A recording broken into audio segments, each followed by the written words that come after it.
Hello and welcome back, Cage Kiplinger, Logan Hubert. This is the KNL Sports Huddle episode number 51. We are recording this on Monday, February 23rd, and we got our guy Logan back. Great to see you again after your hiatus from last week. Last week was fun, but I missed you. Today we are discussing the issues in the NBA is facing despite the success of the All-Star game last week, kind of softening the criticism for at least a few days. We're checking in on some college basketball storylines and bubble teams as we inch closer to tourney time here coming up in March. And then obviously finishing things off, continuing my MLB all-time rosters reveal with the AL West teams. Make sure to hit that like button, subscribe to the YouTube channel. Every bit helps. Or if you prefer listening on Spotify, the link to our page is in our YouTube channel description. You can also get us on Instagram at HuddleKL Sports for breaking news and clips from our episodes. Logan, take it away, my man. Absolutely. Yep. Just 1 week from today, our next show will be in March. So Number 52, we made it a full year. we made it a full year and lots of things to look forward to once March rolls around. But starting with this past week, happening yesterday, the Genesis Invitational occurred, and Jacob Bridgman won, finishing 18 under. He had a 6-shot lead, I believe, going into Sunday. Almost And lost it. the job Sunday was just to hold it, and he did, barely, but he was able to hold off Rory McIlroy and Kurt Kitayama. He shot a 72 on Sunday, so he actually shot one over.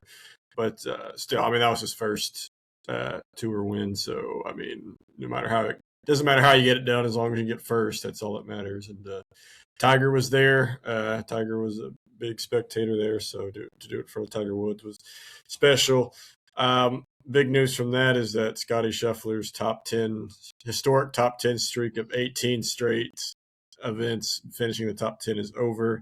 He finished in a pathetic 12th place. So yeah, he has played fantastic after the first round. His first rounds have been terrible, and he's just been working his way back throughout each tournament this year. He might just be bored. I think he might be bored, and he's just purposely throwing that first round just to see how close he can get. Anyway, we're getting closer. March also means we're getting closer to the Masters. I know that's in early April, but still, it's right around the corner. This is not official, but things are lining up for the Chicago Bears to officially move to the state of Indiana. I don't think this is as big of a story as people are making it out to be, because if you really look at the map and the geography here, I think it's like what they call like Wolf Lake right there in Hammond, Indiana. That's like a stone's throw away from Illinois. It's really not. It's not far at all. It's barely in Indiana. It's just the memes that come out of it are just funny. That the Gary Bears or the Hammond Bears, what people are calling. I like Gary Bears. The Gary Bears, yeah. But it's it's really no different than the Giants and the Jets being in East Rutherford, New Jersey. Indiana of all states having two NFL teams or two professional sports teams in the same league, it's just not something you'd ever think of happening. But with how expensive Chicago is and how difficult it's been seeming to get any place to build a stadium in Chicago or Arlington Heights, I think Indiana's government was wise to step in and say, hey, we are open for business if consider it, and it looks like the Bears actually might be. And then finally, big news. We haven't talked much Olympics at all, but the Winter Olympics were a thing that kind of happened, and the big ones just occurred here in the past few days as both U.S. men's and women's team won gold. Men beating Canada and winning gold for the first time since 1980 in the Miracle on Ice. Jack Hughes with the winning goal in overtime to carry the Americans 2-1 over the Canadians. I'm not much of a hockey fan, but I will admit, like regular season hockey, and even I know a lot of people love playoff hockey. I really don't care for it till the Stanley Cup Finals. And I'm like, okay, this is it. So I'll be invested. It is one of the better sports when there's a lot on the line. That's the case in the Stanley Cup, and that's certainly the case in the gold medal match. That was intense. I was a big USA fan, obviously, and I was really invested. And like I said, I'm not much of a hockey. Yeah, whenever it's like league play, I don't think it's as interesting. I just didn't grow up. I don't think either of us grew up really around hockey. Um, but as far as like when it's like on a national stage and you're playing for your country, that's where it. I mean, that's where it really comes into play, and it is a lot of fun to watch. Yeah, and I mean, I saw like a lot of people saying, "Man, I really need to get into hockey after that." And I No, was just thinking, no, no, it's not going to be like that for 99% of the time. no. And It's like the I hate dumping on a sport, but that's just my opinion. I feel like you have to grow up with it to really yeah. appreciate it. It's not really a sport you can just never really care about and then just suddenly just really get invested in the league. Exactly. And like with the Four Nations face off for their Yeah, All-Star yeah, game, that's true. That's like also a thing. that's anytime you put the stars and stripes on it, definitely ups the ante and makes it fun to watch. But let's move on. Let's go to the hardwood, and we promised an NBA story. This was actually the story I wanted to talk about last week, but it turns out we had a good All-Star game, which has not happened in a long, long time. And so just getting into some of the issues that the NBA is facing right now and not being properly addressed. We've heard some ideas in recent reports coming from Adam Silver and company. But the All-Star game last week obviously softened some of the criticism that the NBA was taking heat for. It's always this time of year once football ends and we start looking around and see what's on. And it's like, oh, we got basketball. It's like, oh, it's the NBA regular season, not exactly something to get invested in. You start watching Netflix. But there's a few main uh, pillars to what's going on with the NBA right now, and that's tanking. That's the big one that everyone's talking about right now. Obviously, the spike in injuries, the style of play that is going on with in this era of the NBA, and then the prospect of expansion that we've kind of heard of them adding a couple more teams, which I think will just make tanking even worse. But let's start off with the tanking aspect of it. Um, there's like 8, 10+ teams already punting on this season, and it's only February, and we got all these lottery teams that are going to be vying for, hopefully getting their ping pong ball taken out of the little machine to get AJ DeBonsa or Darren Peterson or one of these guys coming out of college, and it seems like it maybe not something that's just easily fixed, but it seems like there's a lot of opportunity, a lot of different avenues you could take to fix this, and I just don't think the NBA has even thought to combat this. And anything that they've thought of is just doesn't. It kind of makes my brain hurt whenever they try to explain the ideas that they've come up with. The lottery was an attempt to fix tanking because tanking, let's be frank, it's been around for a long time. Like it predated us, our fandom of the NBA. I mean, it's always been around. That's the lottery was developed thinking that okay, if you just try to lose every game, well, that's no guarantee you're going to get the first pick. And then immediately the Rockets tanked to get Hakeem Olajuwon when they already had Ralph Sampson. Yeah, and the other thing is, no sane person thinks the lottery is legitimate at all. And I think if it was, then I think this is a somewhat fixable issue. I just think it because let's be frank, there are teams that are tanking, but the one reason I've just been opposed of finding anybody or punishing anybody is there are legitimately bad teams. Like there are just teams that are bad that have no chance of ever competing. And they need a first overall pick. I mean, they need a DeBonsa or a Boozer or a Flag or a Wimbenyama to come in and to get them competitive. I mean, it's just how it is. There's not every team is going to be great. I mean, there's going to be bad teams, and what other choice do these teams have other than trying to get the first overall pick to compete? It's just how basketball is It, at it this moment. it's when the spotlight on the Sacramento Kings of them sitting out pretty much their whole starting five, and just teams who tend to sit the stars this time of the year is the ones that uh, that have the league's eye on them.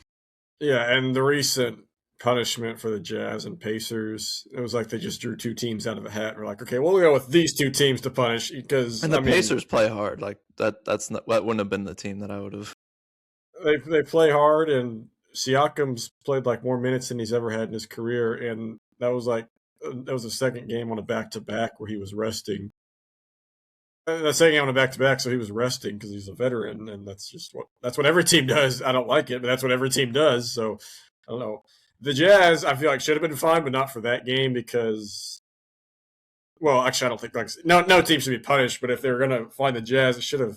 They've had multiple games where this is kind of where the tanking thing's gotten out of control, is where they've been playing their starters and then just sitting them for the fourth quarter, like in a close game. In a close game, it doesn't make any sense other than tanking. But okay, then this all just goes back to the product. Like what do fans want?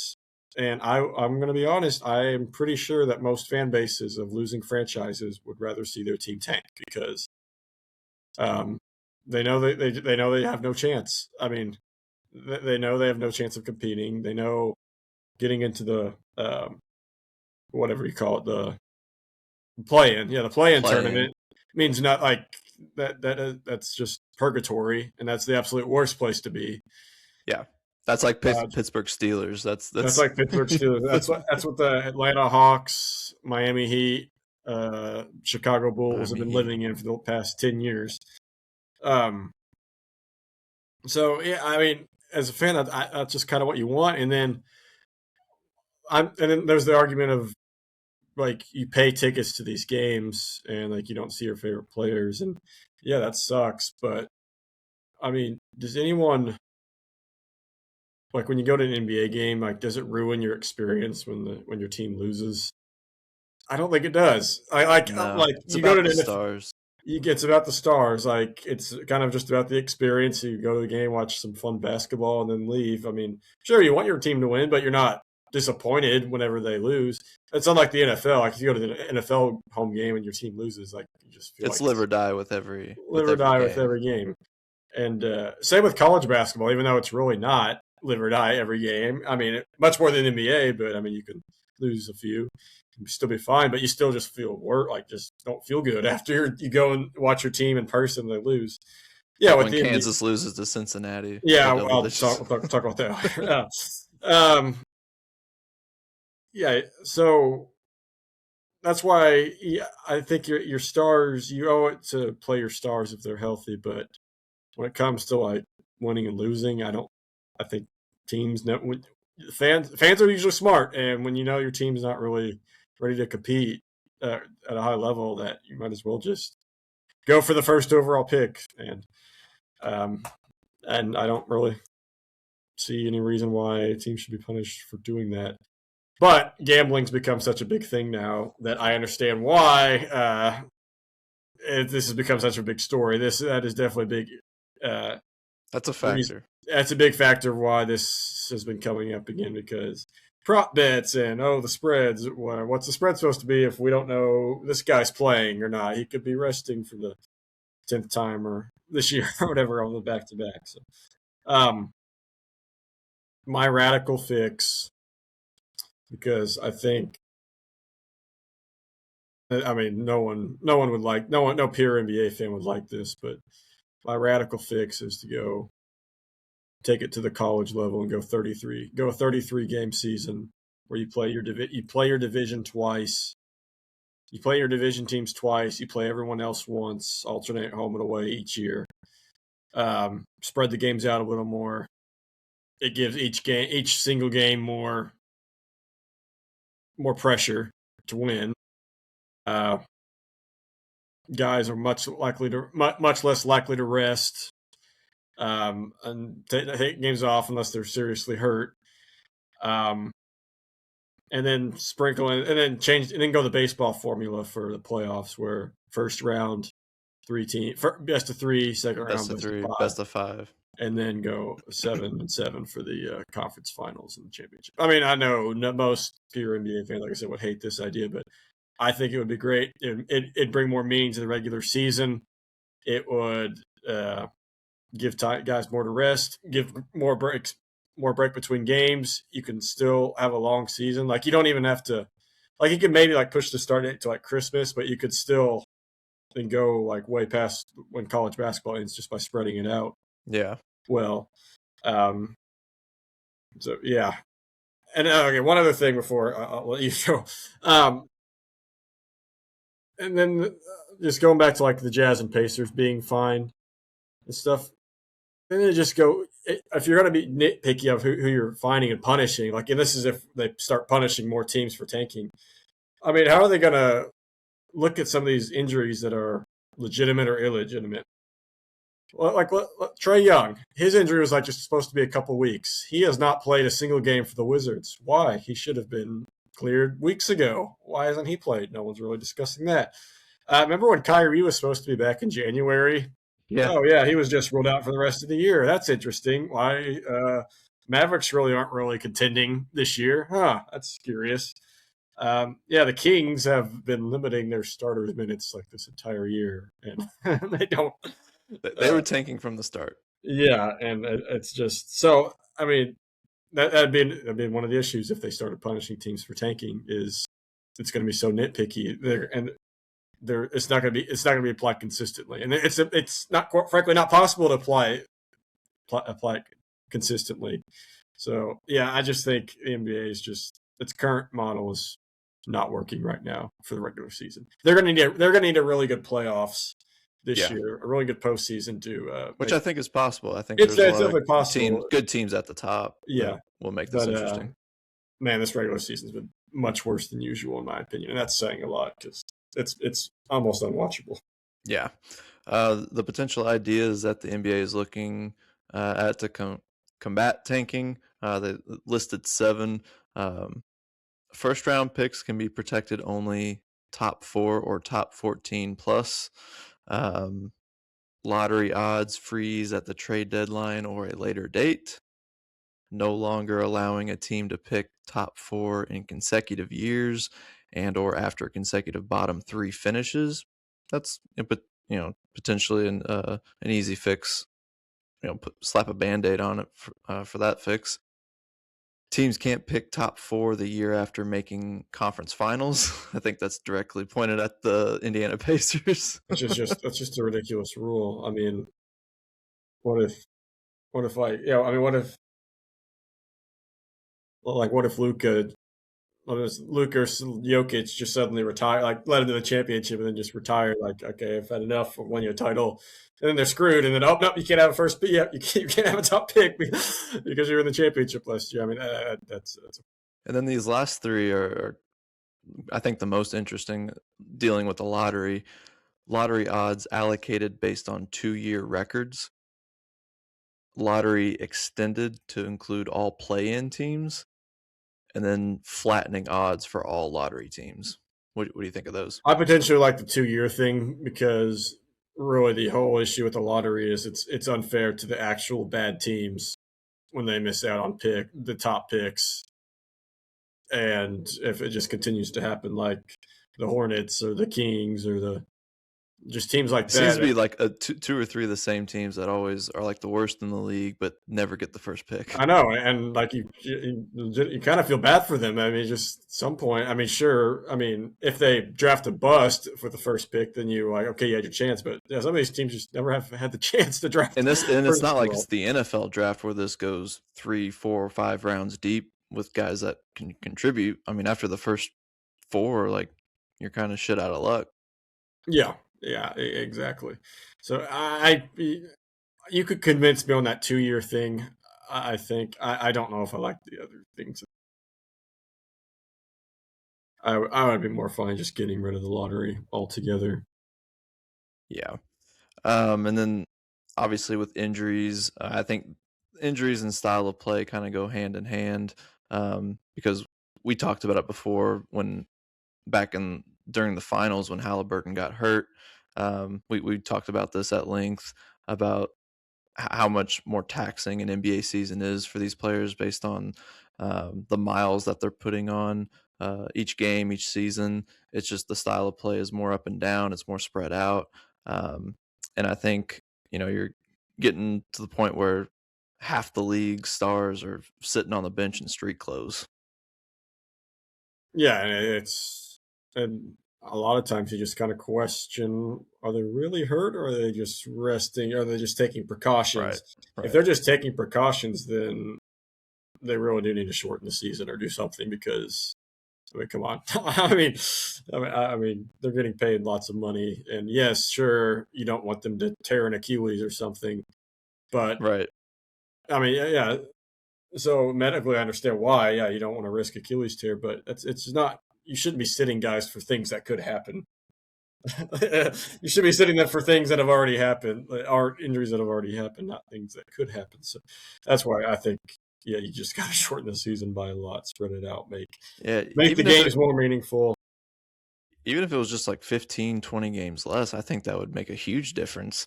Because we talk about the Achilles seems to be the big injury nowadays, and that always used to be an old man injury. That's what you got when you're 35, 36 in the league and you're on your last leg.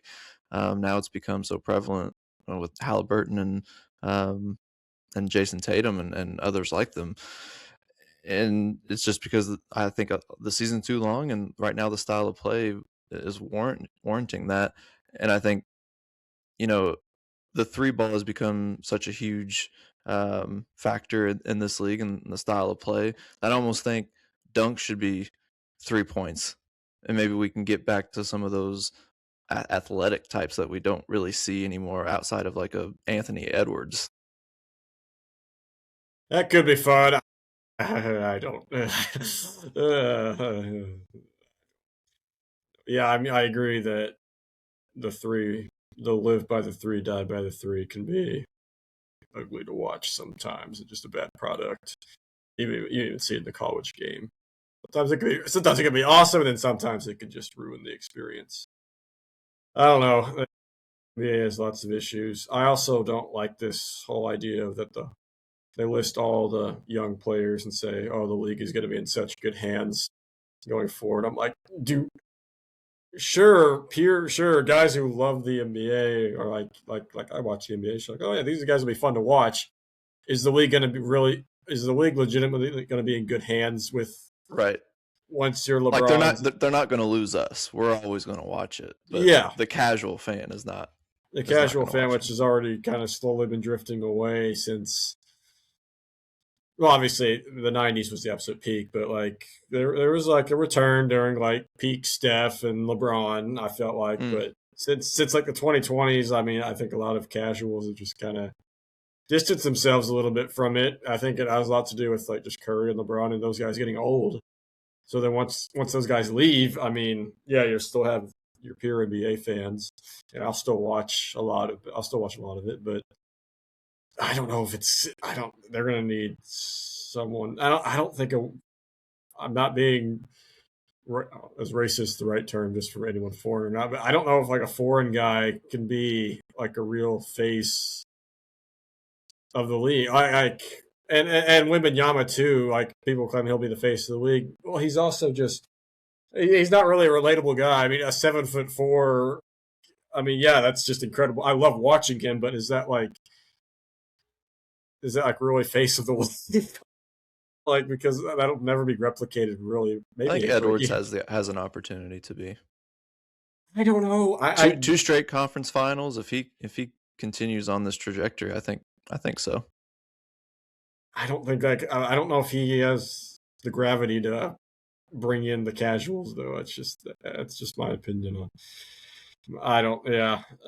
It's to me. My hot take is it's once LeBron and Steph and KD leave, it's approaching 1970s, late 70s territory of could this survive? And of course, like Larry and Magic were the ones who saved it back then. They're gonna need something like We that need a going forward. rivalry. Need a rivalry. Yep. It's feeling like the '70s without the cocaine. That's this. I mean, we're having a different champion every year for the last 7 years. It's Yeah. very reminiscent of the 70s. Yeah, several weeks ago, we had a long talk about the rivalry, lack of rivalries in the NBA, and just that's kind of another under discussed Yes. factor of why the NBA is just really not how good, not as good as it should be.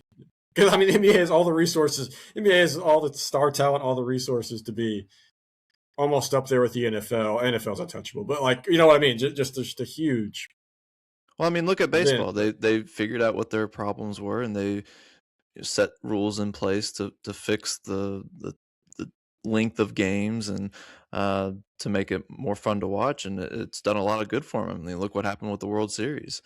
So I think baseball is on an upward trajectory, and I just think maybe not on a downward trajectory, but at least just the NBA's plateaued at this point. They're Yeah, stagnant, plateau is the right word. Yeah, and Adam Silver doesn't seem to really be fixing anything in his position. And when he makes comments like NBA is a highlight sport, go watch the highlights, yeah, that that was was not a good look. And so, as far if they keep getting these really lucrative TV deals, I don't think they even care. yeah. That's more of just what the hell is NBC and them doing?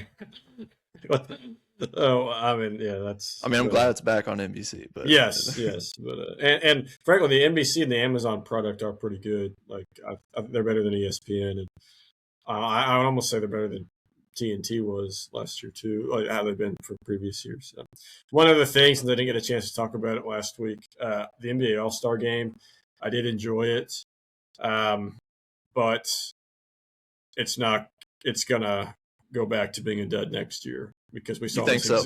we saw this exact same thing happen 5 years ago when they did that first charity thing where the guys were just playing out of their mind, like, "Oh, we fixed it," and then quite literally the next year they tried the same thing and just did not work. I think it works here because it was new and there is a U.S. versus globe mentality, but I don't think it can be repeated every year. Like, it's just going to be an Olympics thing again. Yeah, and I brought up as sad as it makes me, because it worked. It worked for this year. I'm glad it worked because it was much more entertaining than it's been in several years. But it's not sustainable. when I I've seen brought this up movie before. the question last week if this has been like a generational thing, and that like the LeBron generation of those players just kind of stopped really caring about the All-Star game, and maybe we've got a new generation with Wembanyama and Anthony Edwards that might care about it more. But I think at this point we do romanticize like the 90s 80s All-Star games, but if you look back at some of those No, years, they were not. it looks like it does now. Yes. But I do think with the salaries that these players are making nowadays, they can't risk putting forth too much effort into these games. No. Yeah. I've my theory of shortening the season is you just get rid of the All Star weekend.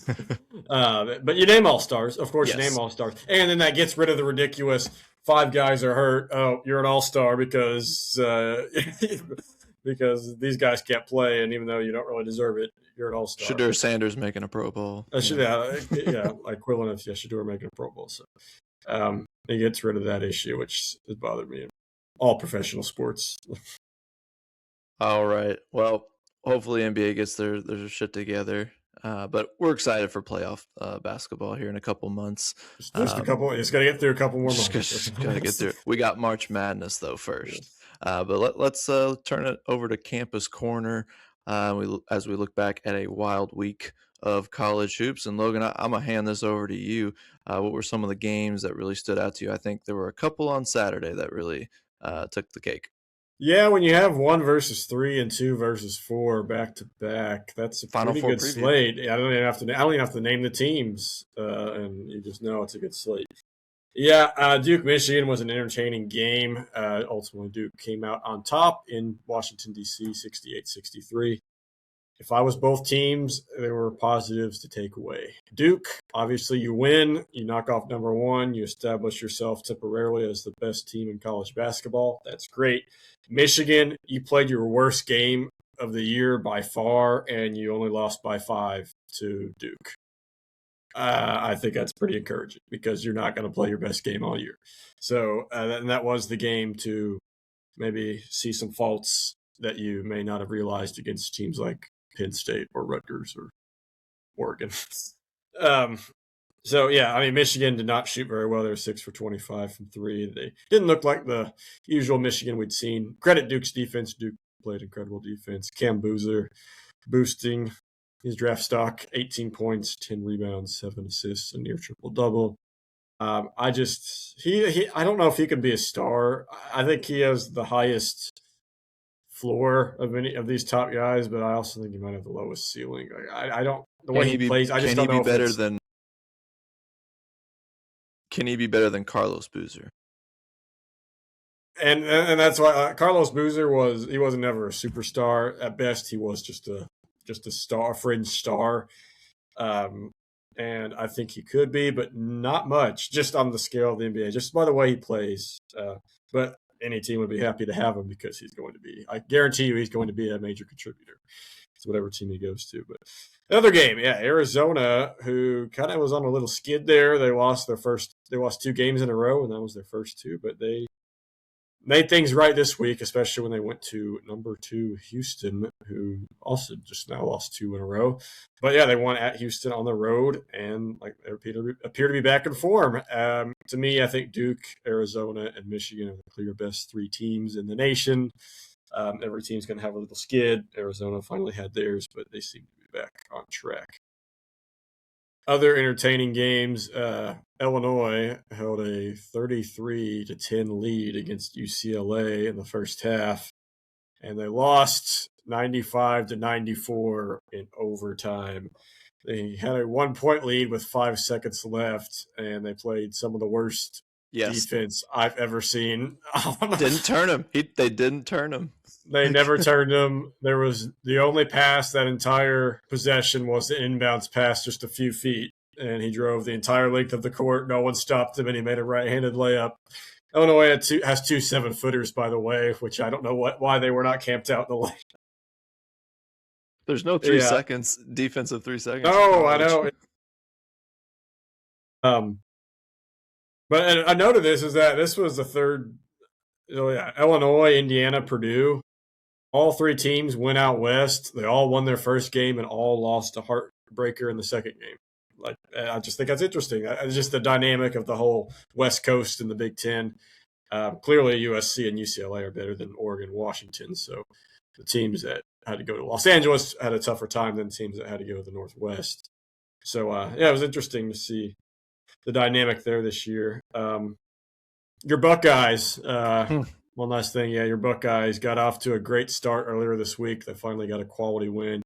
It's not a quad 1 win yet, but I think it might turn into that eventually if Wisconsin just wins a couple more. But good win, much needed.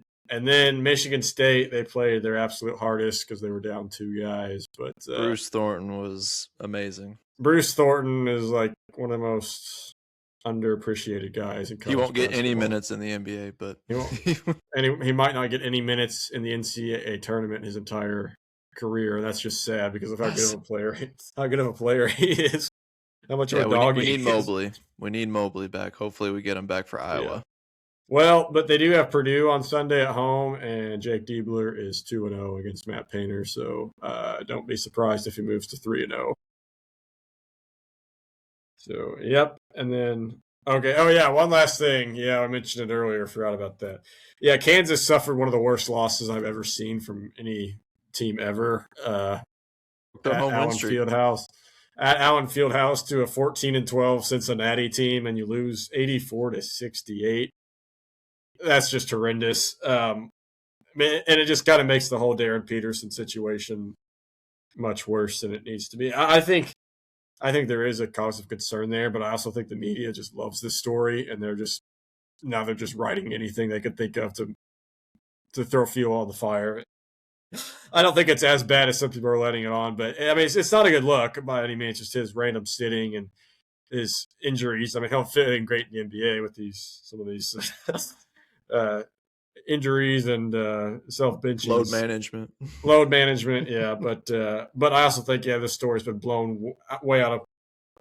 There's probably a player doing this at Loyola Chicago that no one's even talking about. Yeah. And just because it's Kansas, it's a big college basketball market, and Bill Self's a big name coach, and it's just an interesting story. So yeah, it's going to be made worse. But yeah, like I said, when you lose by 16 to a Cincinnati team who's 14-12, that's going to make everything look worse. They have a chance to bounce back tonight. They're hosting desperate Houston tonight, so that should be a good Definitely be game. watching that one. Two teams that are hungry for a win after a disappointing week. Yeah, and we got a bit of a tournament bracket preview as the NCAA tournament committee revealed the top 16 seeds. This was ahead of the top four matchups going into Saturday, but we got the top four seeds at that time: Michigan, Duke, Arizona, and Iowa State, with the two seeds Houston, Illinois, Purdue, and UConn.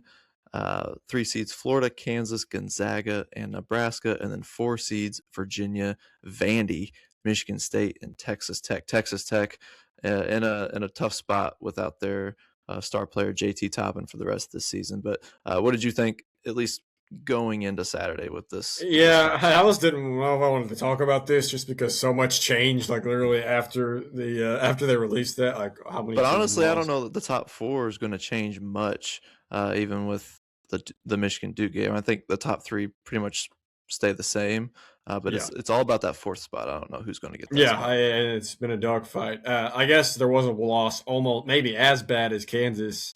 UConn losing at home to Creighton earlier in the week. It kind of gets forgotten about because they beat Villanova on the road on Saturday. But yeah, UConn lost to a 500 Creighton team at home. I don't think UConn's very good compared to their championship teams because they've been playing a lot of close games against mediocre Big East competitions.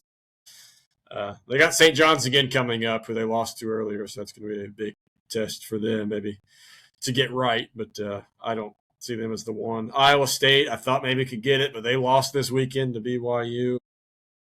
Houston's always a threat. They still have so many guys from last year's team. They could sneak right back up and get that one spot.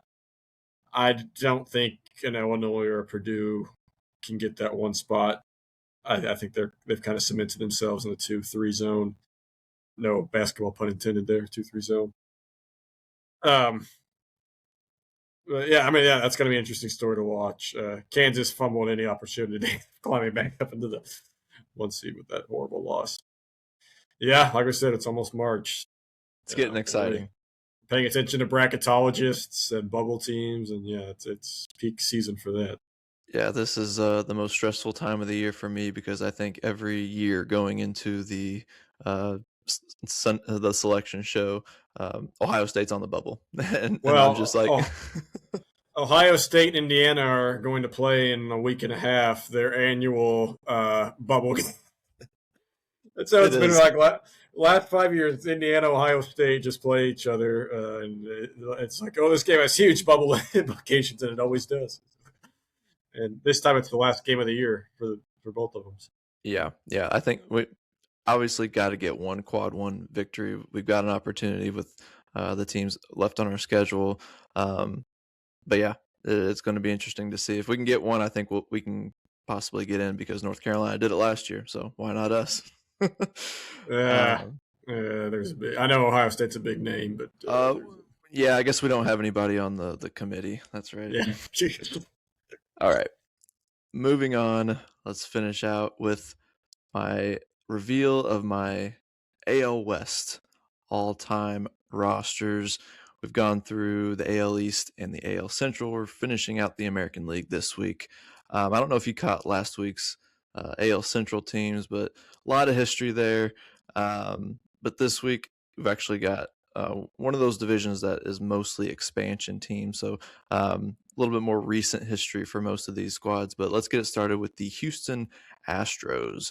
And if you guys can get past the whole 2017 scandal, we can enjoy this team because there are a lot of players actually that are from this most recent core. The guys like Jose Altuve, Jordan Alvarez, Alex Bregman, Carlos Correa, George Springer, they all make it on this roster because they've been some of the best at their positions in this franchise's history.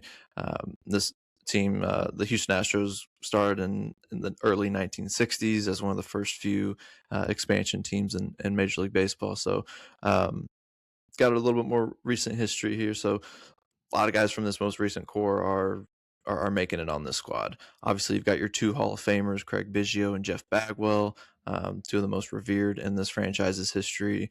Those are absolute locks. As far as the catcher position, you might be wondering why there's not a backup catcher on the bench. And that's because Craig Biggio actually came up into the big leagues as a catcher. So he's got a lot of catching experience. So I actually was able to nix a backup catcher off of this roster because there's just not a lot of big names in their history. So knowing that I have to keep on like an Alan Ashby or a Jason Castro that I'd have to have as a spot on this roster, eating up a spot for someone else. So you can actually do a lot of things with this lineup.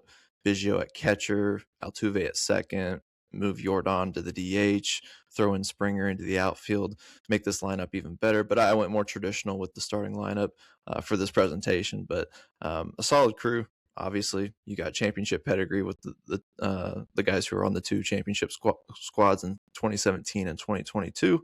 So yeah, looking at the pitching side of this team, some really top arms in this rotation that I've got. Justin Verlander, we had another sighting for him. We had him last week with the Detroit Tigers, obviously, but two Cy Youngs with the Houston Astros and two World Series championships, a sub-3 ERA with the Astros. Absolute lock for the rotation. You got some earlier favorites of J.R. Richard, Nolan Ryan, and Mike Scott, 70s, 80s guys. Nolan Ryan, the Hall of Famer, the lone Hall of Famer in this rotation. Obviously, Verlander will be someday, but Nolan Ryan is going to be popping up a few times in this division. Roy Oswalt rounds out the rotation. He was a guy I grew up watching when the Astros were actually in the NL Central, playing in that 6-team division for some reason, before Yeah, moving and back to the I AL. was always so confused by that. That was Yeah, there were 6 teams in the NL Central and then 4 teams in the AL West. It was like it's a pretty easy fix there, and they finally did it. So yeah, so solid rotation. In the bullpen, we've got the Hall of Famer Billy Wagner, clear lock for the closer spot. Got guys like Brad Lidge, Ryan Presley, Dave Smith, Joe Sambito, and then when I fit in 3 starters from the Astros history to round out the bullpen, and Joe Niekro, a knuckleballer, uh, Garrett Cole, obviously a very recent part of that core again with the Altuve and all those other guys. Very short stint, but very very impactful in an Astros uniform. And then Roger Clemens, we got the Rocket on here, and I think Yankees fans are going to be pretty pissed because the Yankees were the only team that I didn't have Roger making it on the 4 teams that he played in his career. I just think with his stats with the Yankees, they were his worst of his career. But here, another Cy Young to his name. Even though it was a short tenure, it was one of the best, really strong 3-year run with the Astros. Just looking at this roster, what are you feeling? Yeah, I mean, there's really no doubt that peak Astros history has been recent. I mean, the World Series titles. I don't even. Who cares about? I mean, yeah, the scandal is awful, but but I mean, who cares? I mean, they're still good even without the scandal. They're still a really good team, and they pulled off a couple World Series. So I mean, it really of all this team, it'd make the most sense to have guys from the 2010s and 2020s Yeah, on. So I like it. I like it. yeah. So not really, any big names getting left off of the roster here. I think position player wise, you look at like Joe Morgan early in his career before he went to the Reds. Doug Rader, Terry Poole, Hunter Pence. Guy I grew up watching that. That's probably maybe the biggest omission, but not really that consequential. He'd be a bench player anyway. Pitching wise, Dallas Keuchel, part of that 2017 squad. Mike Hampton, Lance McCullers, Will Harris, Roberto Osuna, a couple of relievers, but no one really too outlandish that are being left off this roster. Maybe Jose Valverde. That's he'll pop up later. But yeah, I think for the most part, there's not really a big name that's being left off of this roster. Looking at the Los Angeles Angels next, got history with the they've kind of just changed their name, but never really left Los Angeles. Anaheim. They've been the Anaheim Angels. They've been the Los Angeles Angels of Anaheim, and then finally just the Los Angeles Angels. Pretty solid outfield. This is one of the things that jumps out first with Mike Trout, Vladimir Guerrero Sr., and Garrett Anderson. But you also got guys like Darren Erstad and Tim Salmon. So lot of big bat outfielders on this squad. But the one thing that might be jumping out at some of you is that there seems to be an extra bench spot. We got 5 players on the bench. It would make you think that there's 27 players on this team, but there is 26. But we've got Shohei Ohtani on this roster, and it's the one exception of all the 30 MLB teams is that he is a two-way player, so he's going to show up in the lineup and in the pitching rotation. So obviously got to have Ohtani here. Fair warning, he's not going to be on the Los Angeles Dodgers yet. Yeah, I'd say they've had a little. I'd say they've had a little more history to maybe yeah. substitute for the Angels. We get another Bobby Grich sighting. He was on the Baltimore Orioles, but actually spent more seasons with the Angels. That was the bulk of his career. And again, I don't have to go into it, but just one of the most underrated players, should be considered more for Hall of Fame induction. At the catcher position, it was kind of tricky. You have a group of guys that are like, good, not great. Ended up going with Benji Molina because he was part of that 2001 World Series team. So yeah, just kind of had to go with him as far as catcher. On the bench, you do have Rod Carew, another Hall of Famer. Obviously, he was on the Twins, but converted to first base later in his career with the Twins, and then played out the rest of his years with the Angels, and was still a great bat, just a hit for average type of guy that had to make it on this roster. I thought about Albert Pujols, really thought about it. No, that's what I was going to ask. That's what I was going to ask. Where's Mr. Pujols? Just a huge dip in his baseball reference page is like a tale of two halves. One of the greatest 10-year runs in St. Louis, greatest 10-year runs you're ever going to see from a baseball player, and then just a complete drop off, at least average wise. I mean, he was still putting up some home runs in those first few years with the LA Angels, but just not the same player that he was once he left St. Louis. It's actually fascinating to see. So ended up going with Wally Joyner as the top first baseman, a fan favorite of the Angels' history, and a guy with some lefty pop. So I thought he was the most historical, legacy-wise pick for the first base spot. Looking at the pitching, got another Nolan Ryan sighting here. This was, I don't know if this is peak Nolan Ryan. It's either this or the Astros, but he gets the top rotation spot here. Obviously, like I said, Ohtani makes it here, and then some just like solid starters from their history: Chuck Finley, Jared Weaver, and John Lackey. Lackey was actually started off as a relief pitcher, was a closer on that 0-2 World Series team. So solid rotation here for the Angels. And then when you go to the bullpen, you get a couple of really strong closers. Ended up going with K-Rod, Francisco Rodriguez, for the closer spot. He passed, he was the guy that passed Bobby Thigpen for most saves in a single season. So definitely had to have him on there over Troy Percival, who also makes it onto this bullpen.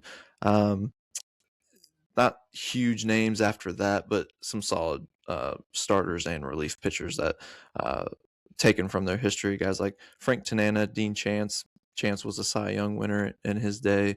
Mark Langston just like a workhorse lefty arm for the Angels and the Seattle Mariners, which we'll see here in a couple teams. But looking at the Angels, how do you think they stack up so far? I mean, big names. I mean, you got Trout and Ohtani and that, but I mean, just this is a team that's ever since that 2002 run. It's just foreshadow. It's kind of sad, just the whole Mike Trout dilemma of how say he's wasted his career there, and why Otani got out of there. And still a good team though. Like I said, you got big names, and don't know if they compete with the Dodgers all-time team, but. All right. Well, let's move on to our next team, and that is the Athletics, who are currently do not have a Oakland, home. Vegas, Sacramento. do not have a home currently. And next year we'll be able to say probably the Vegas A's. All right. Lots of history here. This is the one non-expansion team in this division, so lots of Hall of Famers in the lineup. Ricky Henderson, Eddie Collins, Jimmy Fox, Reggie Jackson, Al Simmons, Mickey Cochran. Probably could say Mark McGwire is a Hall of Fame. No, he's not a Hall of Famer. No. Hall of Fame-esque player, and even Sal Bando. I mean, he was a captain of the three-peat in the 70s, that those teams that won back-to-back World Series, Bert Campanera. So just big names up and down this lineup, but you also got big names on the bench with Jason Giambi, Jose Canseco, Miguel Tejada. So it's just the most stacked roster in this division, and one that I think honestly stacks up pretty well against the top American League teams like the Red Sox and Yankees, and maybe throw in the Tigers there as well.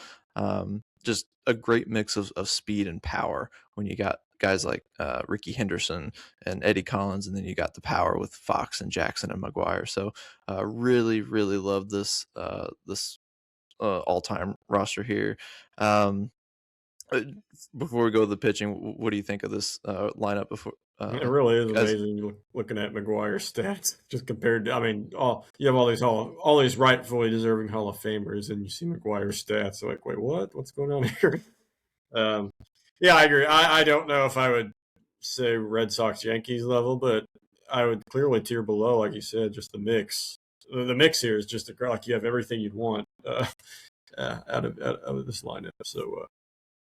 The pitching side of this, again, Hall of Famers littered on this pitching staff. You got Lefty Grove, Catfish Hunter, Eddie Plank, the Hall of Famers in the rotation, Dennis Eckersley and Raleigh Fingers in the bullpen, two of the greatest all-time closers in the history of the game, two guys that have won the Cy Young and the MVP in the same season. We mentioned Willie Hernandez last week of the Tigers being in that group, the only three to ever do it as a closer, as a relief pitcher, but also just some almost forgotten relievers in Liam Hendricks and Houston Street for this A's team.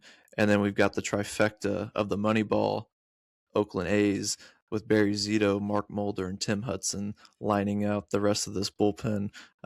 So what do you think of this pitching staff? This is one of my favorite ones just because it's got Zito, Mulder, and Hudson, which is just like an inflection point of this franchise. Yeah, is Brad Pitt is he going to be the GM here? Or what? Could be. Yeah. Yeah. Oh, I mean, it's just. I agree. I like. Yeah, this is one of the more fun teams to just analyze and just think, and just like picture everybody in. So. Yeah, I'm not a baseball big enthusiast, so like a lot of these pitching, I know like about the Moneyball thing and all that, so I recognize those names. But still, you got 5 Hall of Famers. That's nothing to scoff at. I mean, it might not be names that the common guy knows. I mean, I know Lefty Grove and stuff. Yeah. Still, I looking at it, they're a hair behind Red Sox and Yankees. Yeah. Seattle Mariners next. This is actually a really fun lineup to look at because you've got some recent favorites of Ichiro Suzuki, Ken Griffey Jr., Alex Rodriguez, even throwing in Cal Raleigh at catcher because honestly, who else are we going to put at catcher for the Seattle Mariners? I think he's done enough already in his short career to warrant a spot here because there's really just not much in the Seattle history for catching. But you also throw in Robinson Cano and Jay Buhner, and then another Hall of Famer in Edgar Martinez, one of the best DHs next to Big Poppy, just as like a true DH guy that always played that position. On the bench, you get some valuable contributors in Brett Boone and Nelson Cruz, and then Julio Rodriguez, another recent guy that obviously only has a few seasons under his belt, but already has done enough as a pretty dynamic five-tool star to make it onto this roster, at least on the bench for now. Maybe has an opportunity, but with a very strong outfield, that it's going to be pretty tough for him to break through on the starting lineup. On the pitching side of things, pretty top heavy. Randy Johnson, King Felix Hernandez at the top of this rotation, followed by some just solid workhorse type of guys that Seattle's had in their history. Jamie Moyer, Freddie Garcia, Hisashi Iwakuma, just guys like that aren't big names that jump off the page, but just solid guys from their history. In the bullpen, though, got one of probably the best closer in the game right now, in Edwin Diaz. Obviously, has spent some years with the New York Mets, but got most of his really top seasons with the Seattle Mariners. Filling out the rest of this bullpen, got some other solid relievers in Kazuhiro Sasaki, Arthur Rhodes, Rafael Soriano, Norm Charlton, and then not to mention J. Putz. And then threw in a couple of long relievers starters, Mark Langston, who we saw on the LA Angels, and then Mike Moore.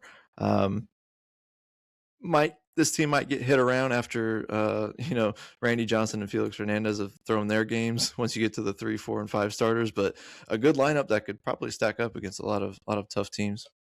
Well, if you can count on Johnson and Hernandez to throw a perfect game, which they have both are on the short list of guys who've done that, then yeah, you don't really have to rely on the good, not great three guys after that. So, yeah, Seattle's not had a fantastic history, but like you said, there are some really fun names on here. Hey, they still hold the record for most wins in a single season. So yes, they do. That's something they can hang their hat on. Less than 50 losses. They have less than 50 losses, and then just completely shit the bed. yeah. All right, let's get to our last team, and that is, last but not least, the Texas Rangers. So you'll notice good core from those 2000, I believe it was 11 and 12 when they went to back-to-back World Series, or was it 10-11? I think it was 10-11. 10-11. 10-11, because the Cardinals got them in 2011, and that was their second one. And the Giants were only playing baseball in even-numbered years. So right. So you get guys like Ian Kinsler, Michael Young, Josh Hamilton, and Nelson Cruz onto this roster, at least on the position side. Alex Rodriguez again, shortstop for the Texas Rangers, gets a little forgotten about. Only 3 seasons in Texas, but it was probably his best power stats. Even comparing it to the Yankees years, might have been juicing right around this time with the Texas Rangers. But an incredible run with some Texas Rangers teams that really didn't do anything. But you get some other guys, underrated guys. Juan Gonzalez maybe should be a Hall of Famer. Adrian Beltre and Ivan Pudge Rodriguez are the Hall of Famers on this squad. And obviously Rafael Palmeiro getting the first base spot. Threw in Corey Seager. This was kind of like last minute. I kind of went back and looked at middle infielders for the Texas Rangers and was looking at Elvis Andrews, who was part of the 2010, 2011 squads. Spent basically his whole career, I believe, with the Texas Rangers. But I like what Corey Seager's done in recent years, putting up some better stats. Obviously, brought a title to the Texas Rangers, their first one. Yeah, I mean, you got to have the best player from the only World Series. And I realized that, and I didn't have anybody from that team, from the World Series team from a couple of years ago, so I knew I had to throw him in. Yeah, that's a must. But man, I mean, this is just a nostalgic team, just back from that early 2010s era. Josh Hamilton, Nelson Cruz, Beltre. Yeah, I mean, Ian Kinsler. Yeah, I mean, it was a fun team to watch. I was cheering for the Cardinals, but Good. It was, but I feel bad going to back-to-back World Oh yeah. Series and not coming out with either one. So I felt good in 23. Was it 3 or 4 when they finally got one? I was like, okay, this was well deserved for that fan base. Definitely. On the pitching side, we get another Nolan Ryan. A few years at the end of his career with the Texas Rangers was good enough because there's really not a lot of great pitching in the Texas Rangers history. Charlie Huff gets in here as a durable knuckleballer. Kenny Rogers, a good lefty, solid lefty. Yu Darvish, who's actually found better success with teams with like the Padres in recent years, but solid enough to be on this squad. And then Kevin Brown actually might have the best stats of any of the pitchers on this rotation, but just not a crazy rotation. They haven't had a lot of star pitching in their history outside of Nolan Ryan.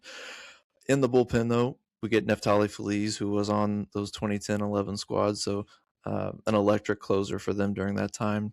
Francisco Cordero, Jose Leclerc, who I believe was on that 2023 squad, so we do throw in a pitcher from that team as well. And then we get CJ Wilson as well. CJ Wilson was part of those 2010-2011 squads, so trying to mix in some of those guys from that core in the early 2010s and from 2023, but probably the worst pitching staff, I would say, in this division. Probably would get knocked around quite a bit. Yeah, Yu Darvish was good, borderline great, but like when you're if he's in your starting rotation for an all-time team, that's not great, in my opinion. But yeah, like they got the dog at number 1, Nolan Ryan. So, but yeah, I agree with the weakness. This team's really good, but not sure. It's nowhere near the best, I don't think, in this division. But like I said, it's a nostalgic team. Yeah, so I like it. Well, that's it for my AL West. Let me know what you guys think in the comments. Next week, we'll be back with another division. We'll go carry over into the National League with the NL East. I think we'll have some pretty passionate fan bases in that division, and we'll see what kind of comments we get. I've enjoyed chatting it up with some fans who comment on the reels on YouTube that I send out with each team. So keep them coming. But for now, let's get to our final word. Logan, let's close this out here. Give me something here. Sad news. Legendary product from New Albany, Indiana, Trinity High School in Louisville, and Purdue Boilermaker legend Rondale Moore, unfortunately, passed away this past weekend.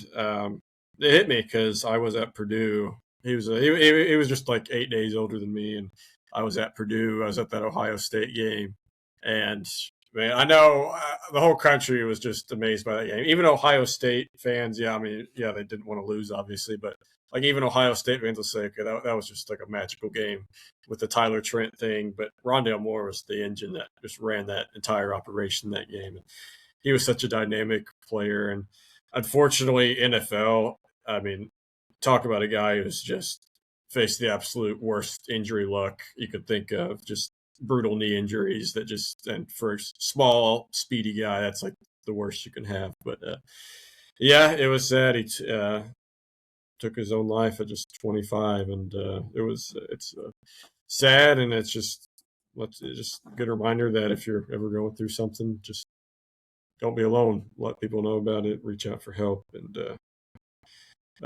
it was sad, but college football legend Rondale Moore, unfortunately, rest in peace to him. Good stuff. Well, that's the show. This has been the KNL Sports Huddle for Logan Hubert. I'm Cage Kiplinger. May your bets hit, your team not choke, and your stress level stay manageable. We'll huddle up again next week.